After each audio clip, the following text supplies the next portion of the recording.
Magandang araw po sa inyong lahat and welcome sa Tito Manny TV. Meron lang po akong gustong pag-usapan natin.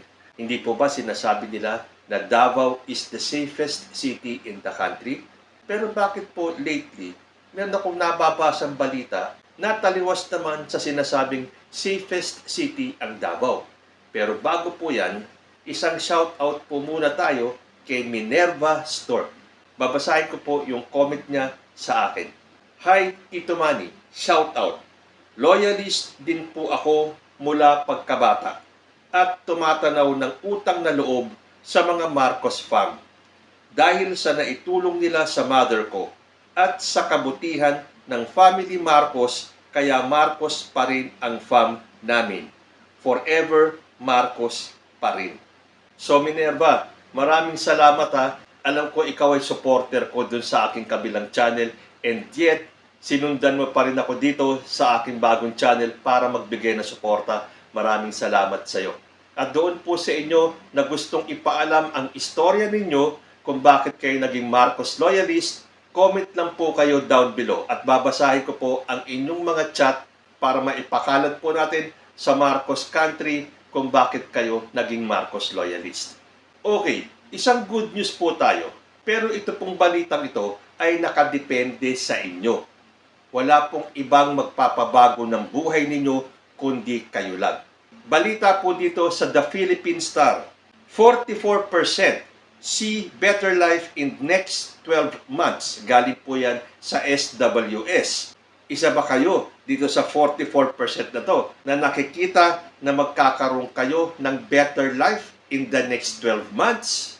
Sabi po rito sa balita, about 4 in 10 Filipinos expect their quality of life to improve in the next 12 months, according to a recent survey conducted by social weather stations.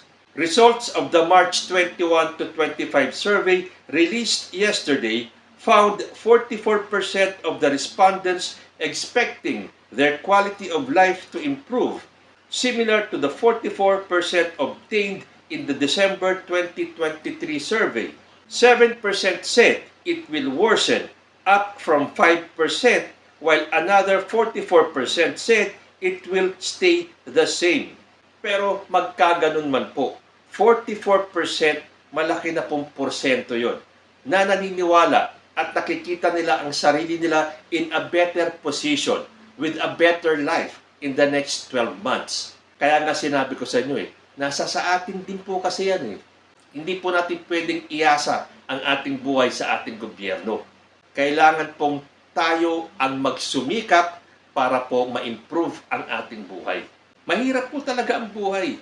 Kahit naman ilang presidente na ang dumaan, hindi po nawawala ang kahirapan. Although, how we wish na sana talagang umangat na tayo, pero paano tayo aangat kung kabi-kabila naman ang mga nagbabangayan, lalo na po sa mundo ng politika.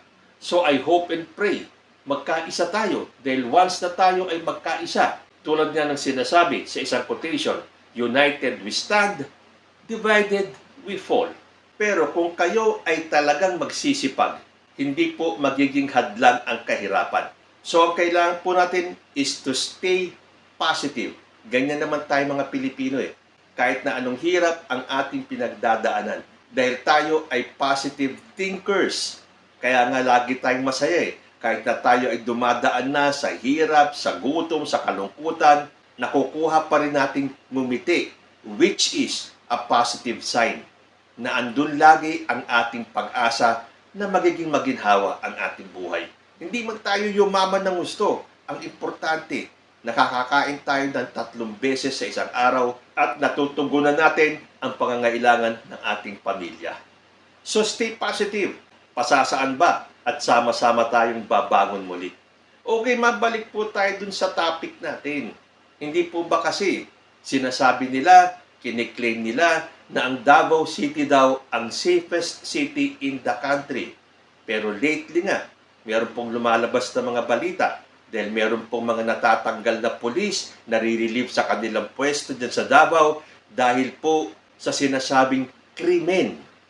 So panoorin po natin itong short video ko at kayo na po ang bahalang humusga kung totoo ba ang sinasabi ng nasa balita, kung totoo ba ang sinasabi ng ating kapulisan. Safest city ba ang Davao o crime city na siya ngayon? Let's all watch this. Hindi po ba nababalitaan natin na pinangangalandakan nila na ang Davao City has been named one of the safest city in Southeast Asia? Sabi nga po dito sa balita, Police Regional Office 11 proudly announces that Davao City has been named the second safest city in Southeast Asia by Nombeo's Southeast Asia Safety Index 2023 with a safety index score of 72.4. So yan po ang lagi nilang ipinagyayabang. May mga nagkiklaim pa nga na ang Davao City daw ang the safest city sa Pilipinas. Pero ano ba itong lumabas sa balita? 19 Davao Cops axed ayon po sa Philippine Star. Station commanders of 19 police stations in Davao City were relieved following a series of removals and replacements of police officers in the city. Bakit kaya sila na-relieve? Sabi naman po dito sa Sunstar Local News, over 20 Davao Cops relieved over 1 killing, 2 rapes per week. Newly appointed Davao Regional Police Office Brigadier General Nicolas Torre III has ordered the relief of over 20 police officers in the Davao City Police Office. Sa isang statement, Police Regional Office in Davao Region spokesperson Major Catherine De La Rey explained that the reassignment of officers was part of the ongoing efforts to maintain the integrity and effectiveness of the local police force after Torre discovered following a command conference with the DCPO that there were 22 killings and 41 rape cases in the city from January to May of 2024. This translates to 1 killing and 2 rapes per week for 22 weeks. So ayon sa datos, lumalabas po na isang pagpatay at 2 rape ang nangyayari kada linggo for 22 weeks. So nasaan yung sinasabing Davao City is the safest city in the country? Papaano naging safest kung nagkakaroon ng 1 killing and 2 rapes per week times 22 weeks? Torre also noted the severe discrepancies in crime statistics and inadequate police response times in Davao City. So, ibig sabihin, hindi totoo yung sinasabing safest city. Then, meron po, noted dito, ang severe discrepancies sa crime statistics. So, hindi tugma yung nilalabas nilang statistics na safest city daw. Samantalang ito, nabungkal nila yung dami ng napapatay at nagiging rape victim. At ang pinakamalala pa, inadequate police response time diyan po sa Davao City. So, alin ang totoo? Safest city o sunod-sunod na pagpatay at pang-rape sa mga kababaihan ng Davao?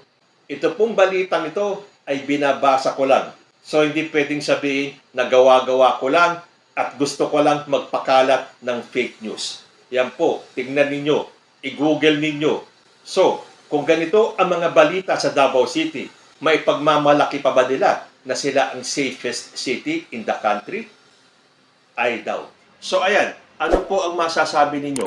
Dahil report po yan galing sa ating kapulisan. At medyo nakakatakot po ang datos na inilabas nila. So, masasabi ba natin na Davao City is the safest city no more? Hanggang dito na lang po muna tayo. Hanggang sa susunod na mga issues, maraming salamat po.